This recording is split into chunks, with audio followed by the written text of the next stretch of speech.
Nah, perhatikan bahwa konsepnya kemudian bukan untuk error sekecil-kecilnya ya, tapi kemudian bagaimana kita memahami model. Nah, walaupun misalnya errornya kemudian tidak terlalu kecil, kita bisa memanfaatkannya, masih bisa memanfaatkan modelnya. Nah, ini berbeda dengan nanti machine learning. Nah, sehingga data mining tidak sama dengan machine learning. Kalau di machine learning biasanya concern-nya adalah kita melakukan prediksi titik dan kita menginginkan akurasi yang sebesar-besarnya. Tapi di data mining dalam hal ini, perhatikan bahwa model regresi hanyalah model linear seperti ini. Nah, kita tidak bisa mengharapkan kemudian errornya sangat kecil, akurasinya let's say 95%, karena modelnya terlalu sederhana. Sedangkan data kita menyebar, nah, most likely dia tidak linear seperti itu.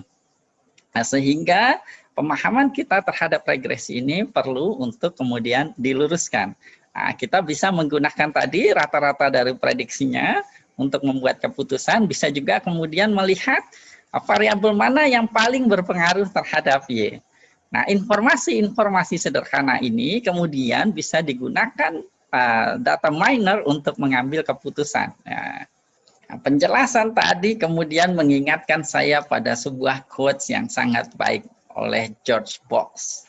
George Box pernah mengatakan bahwa semua model pada dasarnya salah, tapi some are useful. Kita tidak kemudian perlu mencari sebuah model dengan akurasi yang sempurna, ya, tetapi kemudian tidak sempurna pun kita masih bisa menggunakan atau memanfaatkan model tersebut. Nah, pada kesempatan ini juga saya ingin menjelaskan tentang konsep inductive bias. Ya, inductive bias. Nah, misalkan saya memiliki di sini adalah himpunan fungsi. Himpunan fungsi ini adalah himpunan seluruh fungsi. Di dalamnya ada fungsi, semua fungsi transenden, sinus, kosinus, tangen, logaritma, pangkat, dan lain sebagainya. Termasuk fungsi yang belum ditemukan oleh manusia, ya, dan juga kemudian kombinasi dari semuanya itu. Di dalam kumpulan himpunan fungsi yang tak berhingga jumlahnya ini, nah tentu saja misal ada sebuah fungsi yang secara tepat, misalnya di sini dia fungsi ini bisa H bintang itu diberikan suatu waktu, dia tepat secara detiknya sekalipun adalah jumlah penduduk Indonesia misalnya. Tentu saja ini fungsinya tidak kita ketahui dan bisa jadi dia sangat kompleks sekali. Nah, bisa jadi hanya Tuhan yang tahu. Nah, kalau kita kemudian membuat model di data mining ingin mencari fungsi ini, ya, kita ingin mencari H, ya minimal yang sedekat mungkin dengan ini, karena kemudian kemungkinan dari fungsinya sangat sulit, sangat susah, kita bisa jadi kemudian mencari-cari berkeliling di sini tanpa kemudian pernah bisa mendekati dari si H bintang. Tapi menariknya kemudian jika kita membuat sebuah subset di sini, di mana di subset ini hanya misalnya fungsi linear saja, jadi yang sinus, kosinus, logaritma dan lain sebagainya tidak kita ikut sertakan, nah kita kemudian bisa mencari sebuah nilai H cap, ya, sebuah model yang kita tahu dia nggak akan sama dengan H bintang, tapi dia paling dekat ke H bintang. Nah, proses ini disebut sebagai inductive bias. Nah, di machine learning, di data science, sebenarnya konsepnya seperti itu. Di awal kita memperkenalkan, menyatakan bahwa kita akan menggunakan suatu fungsi tertentu, walaupun kita tahu bahwa di data sebenarnya bukan fungsi tersebut yang kemudian paling tepat menjelaskan data. Tapi karena kita telah menetapkan biasnya, maka kita bisa meminimumkan atau mencari kemudian model terbaik walaupun dia kemudian tidak tepat, ya. Jadi mencari yang terbaik dari yang terburuk. Secara sederhana, regresi bisa diklasifikasikan seperti ini, yaitu tadi regresi sederhana dan regresi berganda yang sudah kita bahas. Nah, kita juga sudah membahas regresi linear. Nah, sekarang saatnya kita membahas bagaimana jika kemudian di data hubungan antara variabel bebas dan tak bebasnya dia tidak linear. Untuk kasus regresi yang tidak linear, kita bisa kemudian menggunakan transformasi variabel, ya, transformasi variabel, dan ini biasanya dilakukan pada proses exploratory data analisisnya, data preprocessingnya. Nah, kita biasanya memanfaatkan scatter plot untuk melihat kemudian kemungkinan dugaan adanya hubungan yang tidak linear di data.